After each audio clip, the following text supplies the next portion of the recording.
All right, I think we're on. I always wait for a couple of seconds as I'm streaming directly from YouTube, so never know if I start right away if my voice is gonna be cut at one point or whatever.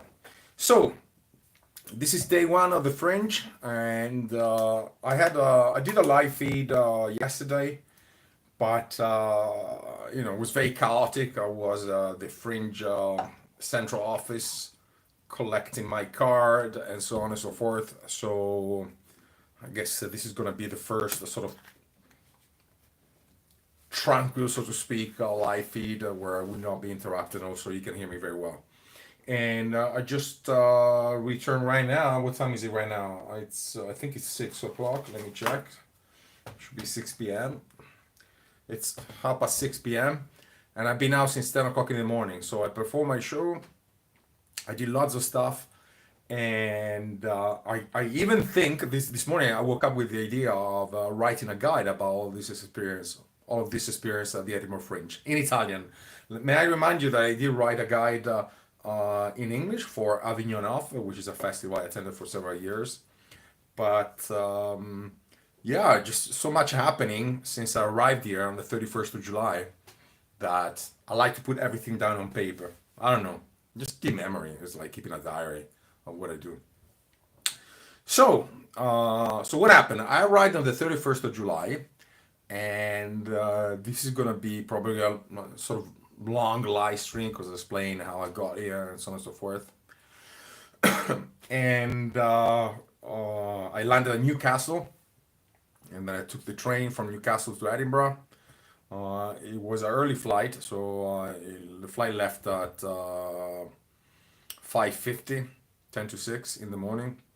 Then I arrived, just basically I drove from my house at 1 o'clock in the morning, parked my car in the airport of Bergamo, and then I arrived there, and I don't even remember what I did, but it was like basically at 6 p.m. I basically crashed in bed. Yeah, of course I came here at Edinburgh University where I'm staying, and so on and so forth.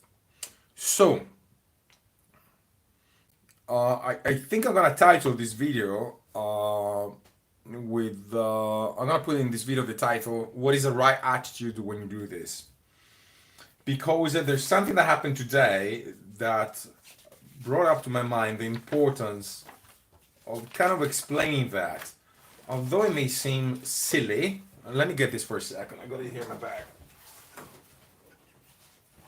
It is quite important, and here it is.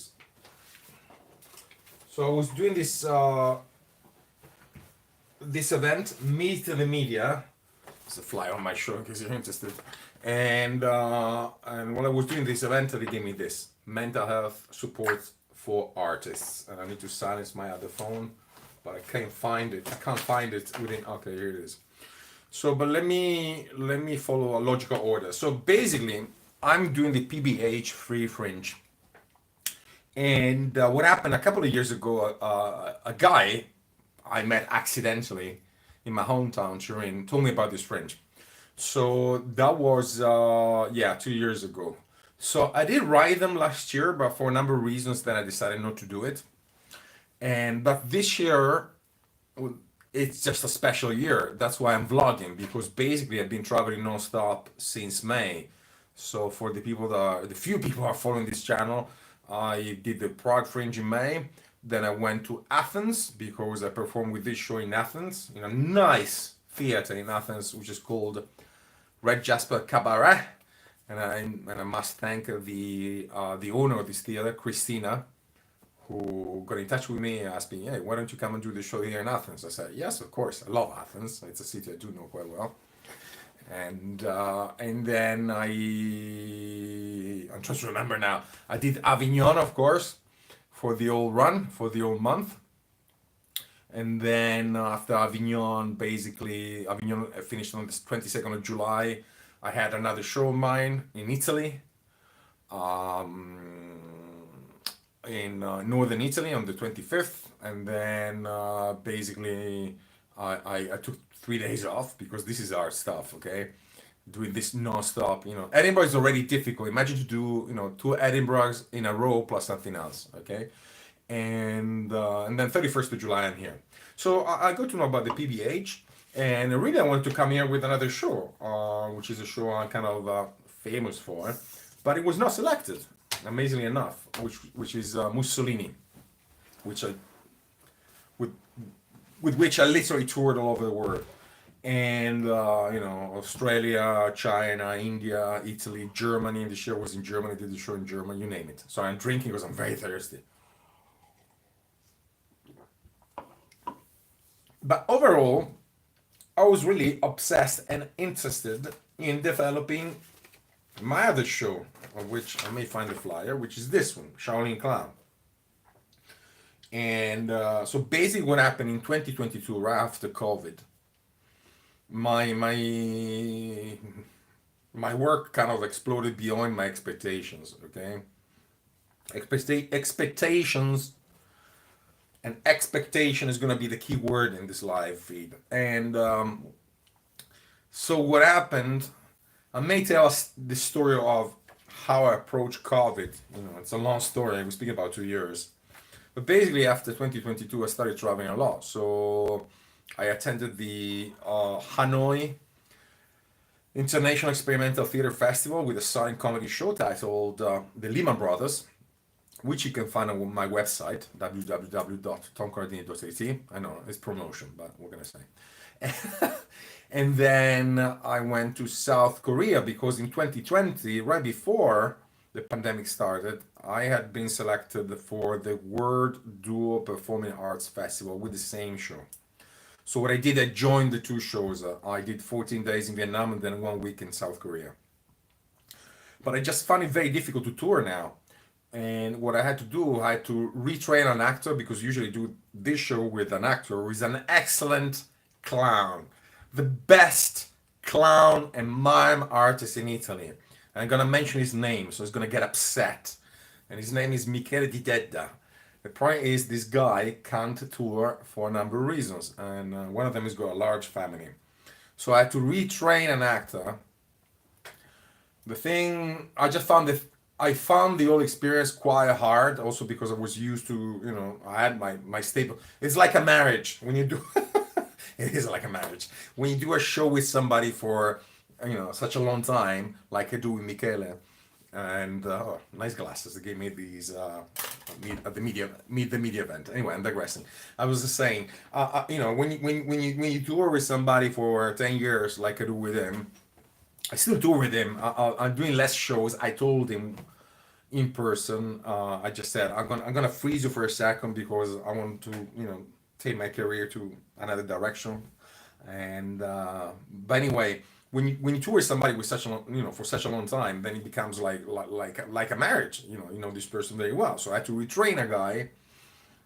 I just found that very hard, and then I said to myself, well, I can't do this, ongoing.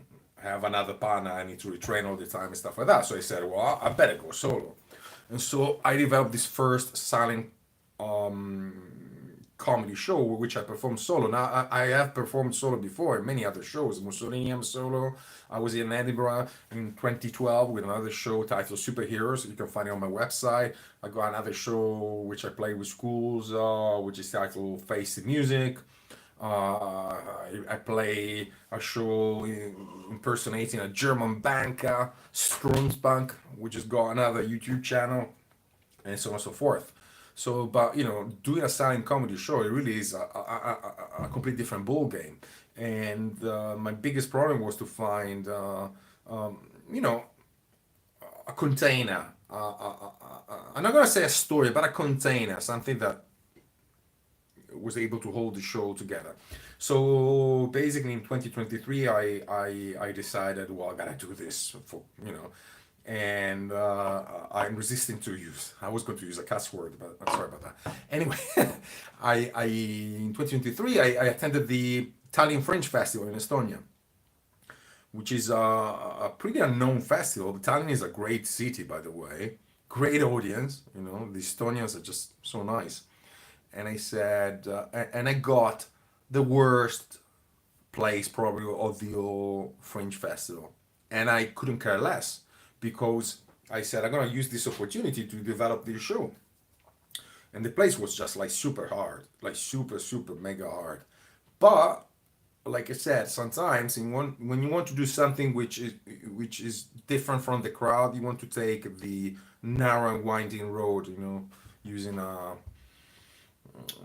biblical proverb. So, and after 5 days, I finally had the structure of the show. I'm gonna speak about that another time because really it's a long story.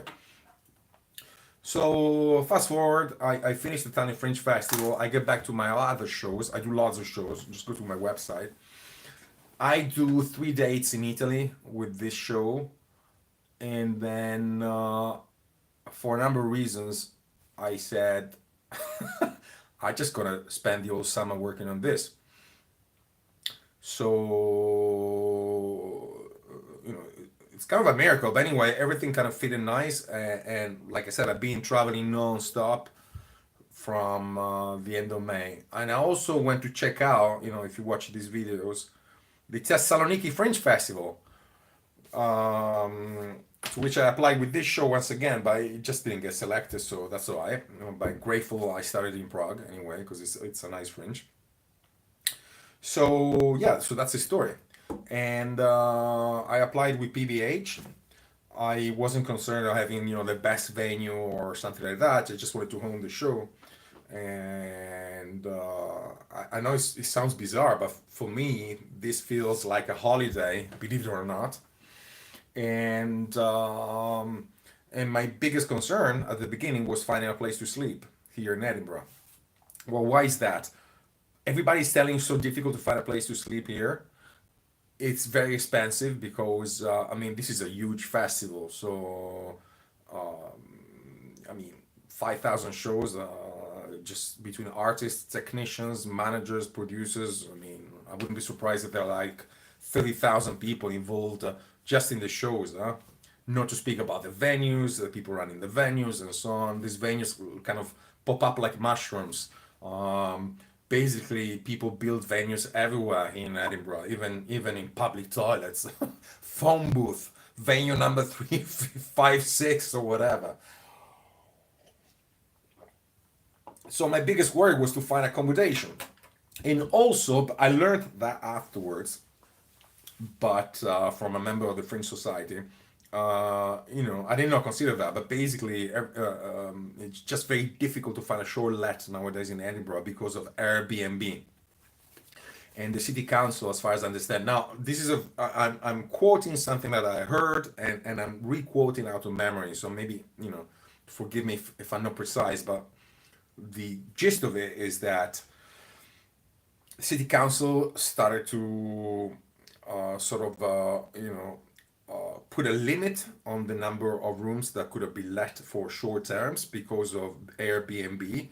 But people that come here for the Fringe Festival are letting short term.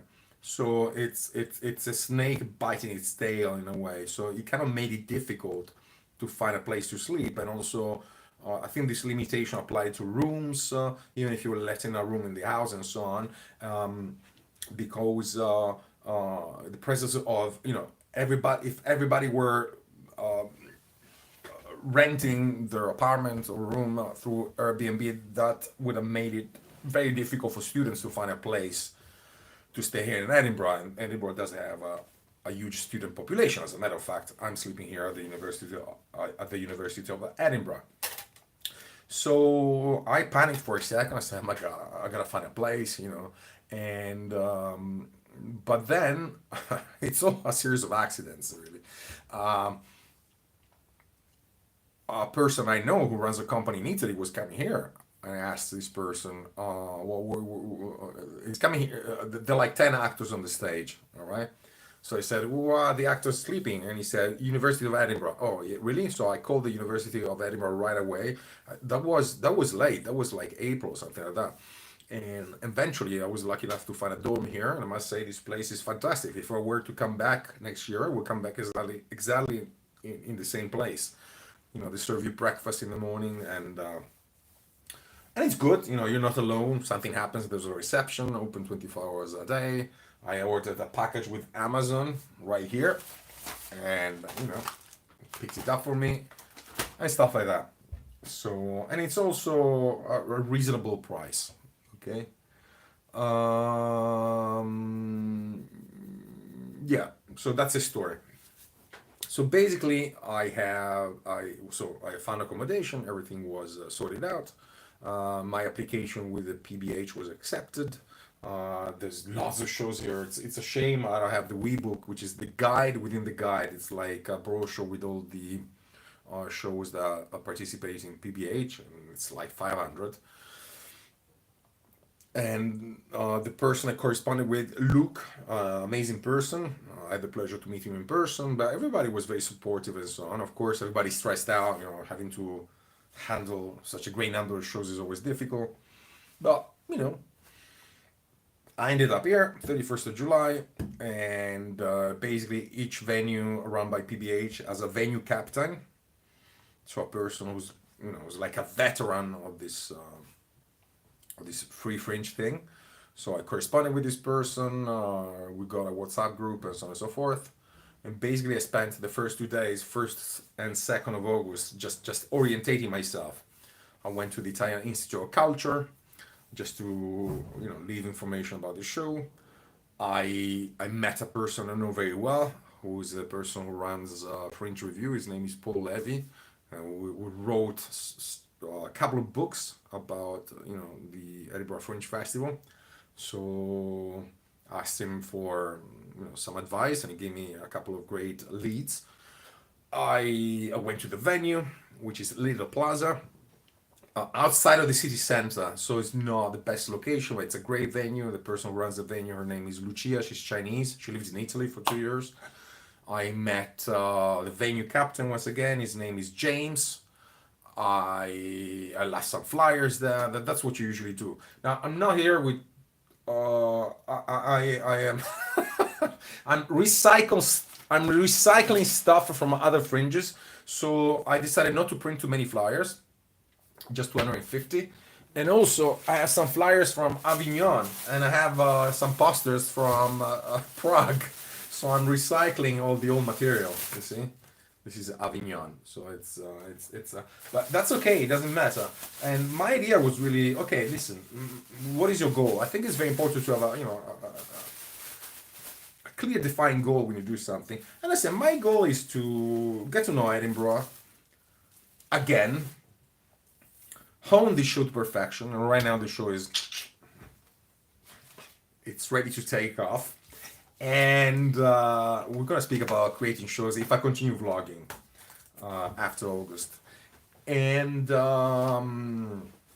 yeah, so my objective was that, and apart from that, was like network with people once again and so on. Now, I guess I'm a veteran of the industry as well. I do know people. Of course, I don't know everybody, but I do know a lot of people. So I met some during these days.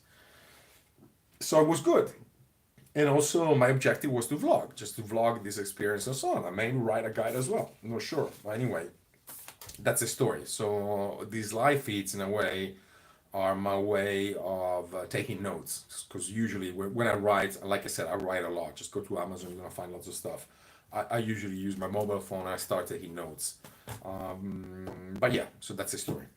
So anyway, 2nd of August, yesterday, I picked up my arts industry accreditation, because apart from running a theater company, I managed a festival for 3 years in the city of Alba. I did programming, and also, but I'm not going to talk too much about that, I run a talent agency, but that's something else, and that's not something I want to talk about. So basically, I got my arts industry accreditation, went to Fringe Central. Oof, lots of stuff. Okay. Fast forward, today I had my first day of performance. Now, how many people came to this venue? 2. And it really doesn't matter. Actually, it was great. I had lots of fun, and it's very important. I shot a video on how to deal with the low audience attendance. I know very well what Edinburgh is about. And not only that, but I had the pleasure of having a YouTube follower in the audience. So his name is Bob, and he basically is basically following my main channel. So it was great to meet him. I had a beer with him and his lovely wife, Maria, or Mary. Sorry, Mary. I just used the Italian name for a second, Maria. And kind of reminds me of a West Side Story. Maria? Well, anyway. So he came and it was great to perform for them. I felt very well inside. So we went out for a beer and then I dashed off immediately to the what's it called? Meet the Media event. Now, so what happens in Edinburgh, of course, you have thousands of companies, and each company is trying to get exposure, okay, and promote their show. That's completely natural. And one of the things, one of the rules of the game, so to speak, one of the goals of many companies is to get their shows reviewed by journalists, because that adds prestige to your work. It's not really my goal yet for a number of reasons, but I just went to this event, so you're gonna see a lot of shorts, 4 shots during the event, and yeah. So I went to this event. You got a queue for quite a long time. I think a queue for an hour, which was hard for me because I had my rucksack with the show and everything, and I spoke with the guys of Fringe Review and re-review.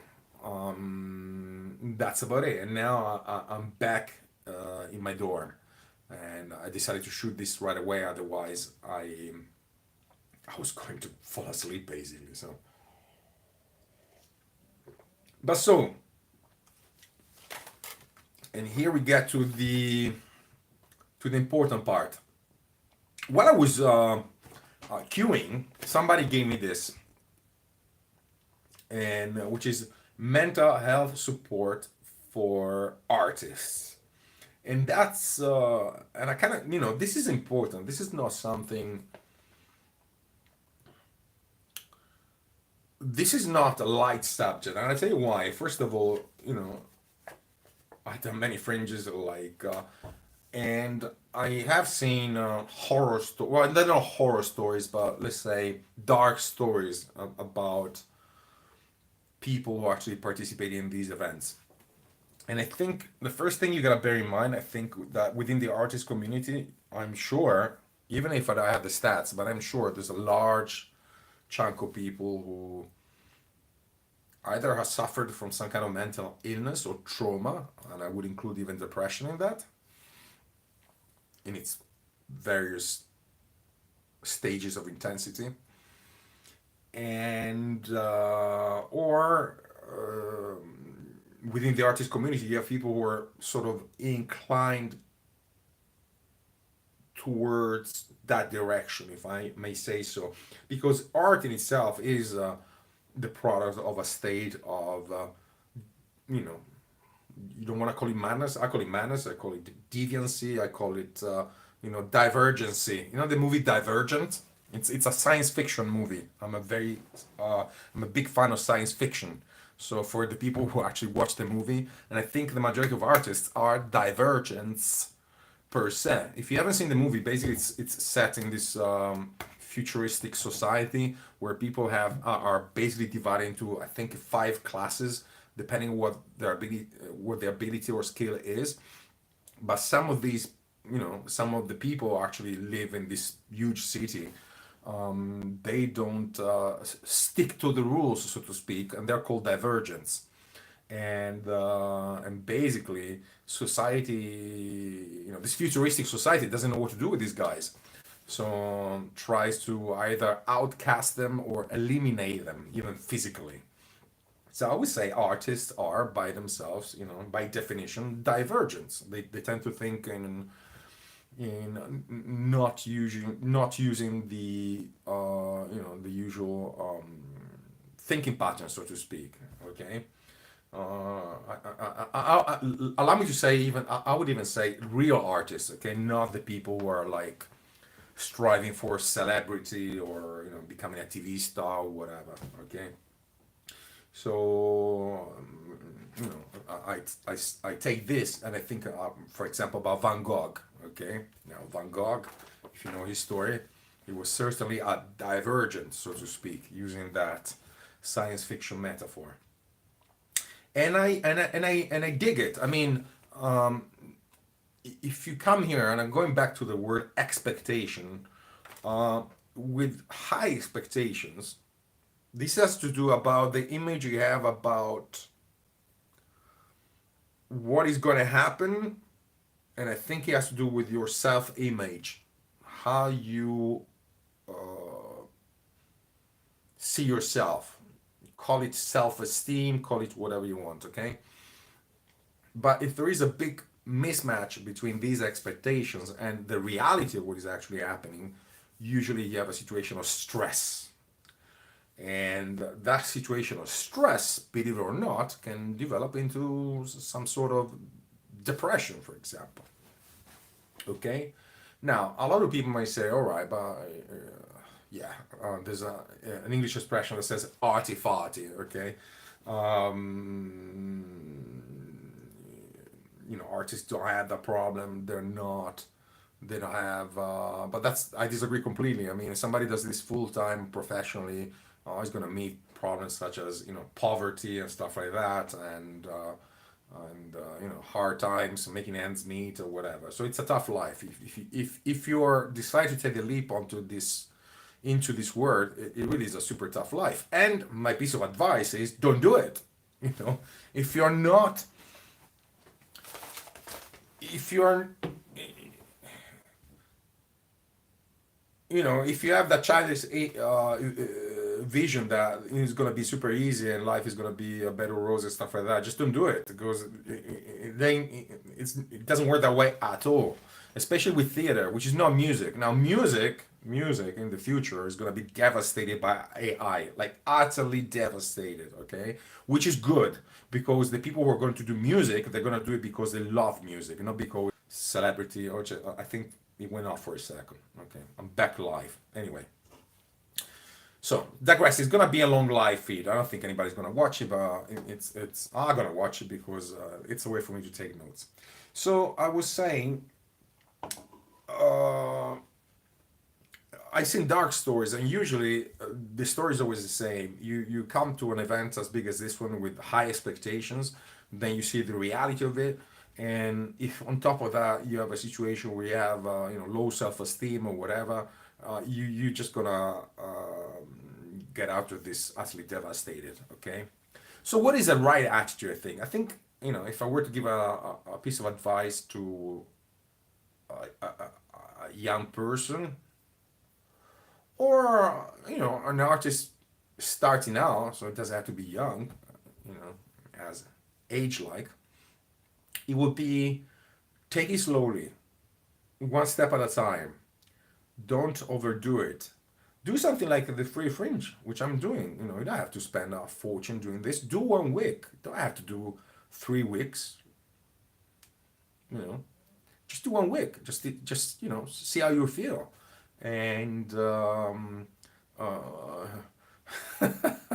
it's like homeopathy. Take the pain slowly, because it's gonna be painful. Let's face it. You're gonna have your down days, and nobody's gonna show up, maybe, and so on. So nobody's gonna come to review your show. It doesn't matter really. Just take it slowly. And I think the best attitude you can have is something that I read in a blog of expats living in northern Italy. So unfortunately, I forgot the name of this person. Is a lady. She lives near the city of Asti, where I live, and she wrote a blog about how to deal with Italian bureaucracy. Okay, and I still remember in the blog she said that the common word always uttered by an Italian civil servant is "non è possibile," which means it's not possible. Okay. So she got to a quasi-depression having to deal with Italian bureaucracy, just getting an ID card, okay? It's a nice story. And she said, at one point I understood that I could not change the mentality of these people. I could not change the reality around me. What needed to change was myself. That's good. So she said, so all of a sudden, I projected the image of myself as being the protagonist of a sitcom based in Italy. So in our mind, that's a, and it's a good piece of advice. He said, "This is not real. This is a sitcom. There's a camera hidden somewhere, and people are laughing at me, and so on and so forth. And I'm the protagonist of the sitcom, and I have to join in, have fun. I have to do that for my audience." And she said, as soon as that thought snapped in her head, everything changed around her. So she told about an episode of this Italian civil servant who said, non è possibile, and she and she started laughing, not because she was laughing, about him, but she was laughing because she was in the sitcom, and everything was great, and she was having a great time. And this guy basically was, emotions are contagious. If you are angry and you speak with somebody in an angry manner, you will transmit the anger. And so if you're depressed, you're feeling down, you speak with somebody, chances are you're gonna transmit that kind of emotion. But she was totally isolated from the craziness around her, and basically this guy eventually gave her this ID card like 30 minutes afterwards or whatever. I think it was about an ID card, not sure, a work permit or whatever. So and that's it. I think that's the kind of attitude you must have when you're here. Thinking you are in a sitcom. Don't take it personally. I mean, you are in a sitcom. Hey, this is fun. This is a sitcom. This is TV. I don't exist as well. I'm doing this live feed. Why am I doing it? I don't know. So, but things start to happen, and you kind of see things from a different perspective. So yes, maybe you say, "Oh wow, you have two people coming to see your show. Big deal." Oh no, it doesn't work that way. It was a great show, and we're gonna see what we're gonna do a year from now. Like I said, because I don't want to be discovered in a way. I want to grow. It's a completely different concept. And self-esteem, like, already have my sort of success in a way. So but really for me it's about goals, and I really wanted to do a physical theater show, silent comedy, where I was alone on the stage, and now I have it. So that's good. Doesn't matter if it's 1 to 800. I mean, I did 700 people, I did 800 people. It's not about that at all, okay? But if you see it from another perspective, I met people I did not see in person. I haven't seen in person for 5 years, 6 years, 7 years. I just met a guy like half an hour ago, who had seen my show in Adelaide, Australia. I saw two of his shows. Yeah, a great actor, by the way. He's doing this show at the Fringe. So go and see it, okay? And amnesia to remember his name right now. Well, anyway, that's a show. I don't think he'd get offended if I promote his show. And so you start networking and so on, and there is much more in life than just be on the stage. At the end of the day, and I'm going back to this because another story was told to me by a professional clown. I will not mention his name, who ended up talking to a psychiatrist, not a psychologist, a psychiatrist. Why is that? Well, very easy. This guy traveled all over the world, kind of like I'm doing, and he had doing the same show over and over for years, and he had a major identity crisis. Well, why is that? Because you're on the stage 1 hour a day, but the day is 24 hours. What do you do next? I mean, are you just the person performing on the stage? You're not, okay? So that's why I think it's important to have a greater vision of life. I'm here, I'm in Edinburgh, I'm enjoying it, the weather is nice, I networked with people. Bob came. I had a beer with Bob. Great, he exists. Bob, you do exist. I know. Sometimes I have like the impression all of this is fake, and even the comments I'm getting, from my videos are sort of. It's gonna be like that in the future. It's gonna be terrible. Are like comments from some kind of AI, artificial intelligence, that kind of, because that would be a good way to have people just doing content, for example, over and over. So I can see the future the future is gonna be shades of gray, all right, but I can see the black out of that.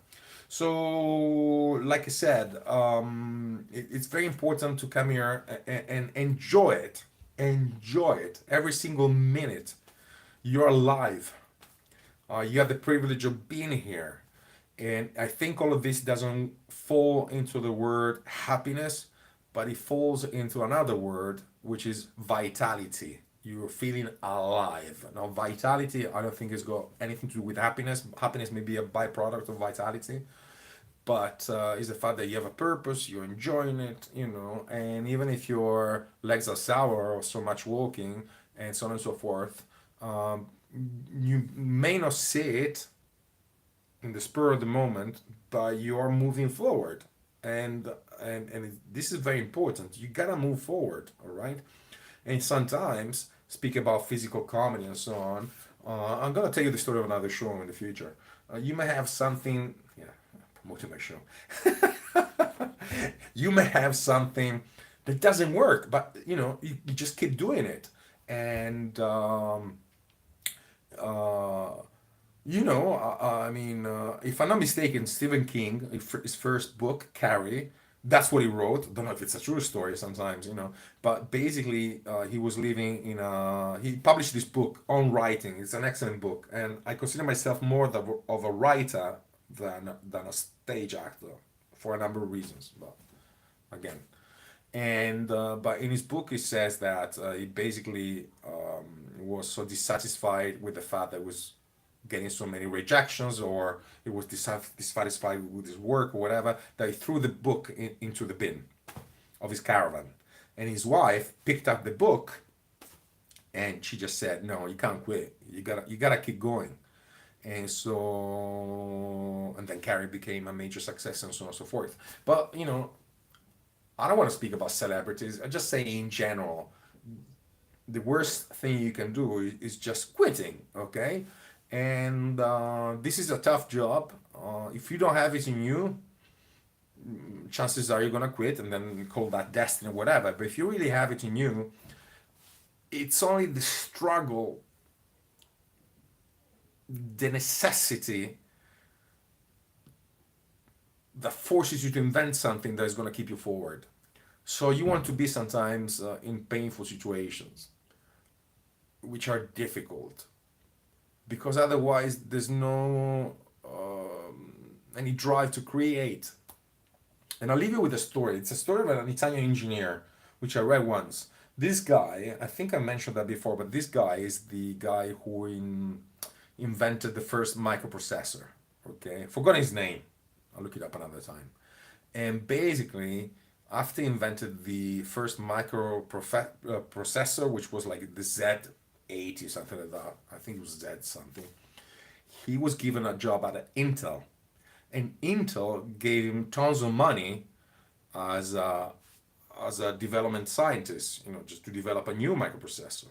And basically, he he had like the equivalent of a writer's block. He just could not create any longer. Why is that? Well, I read an interview he gave, and he said, because I had everything.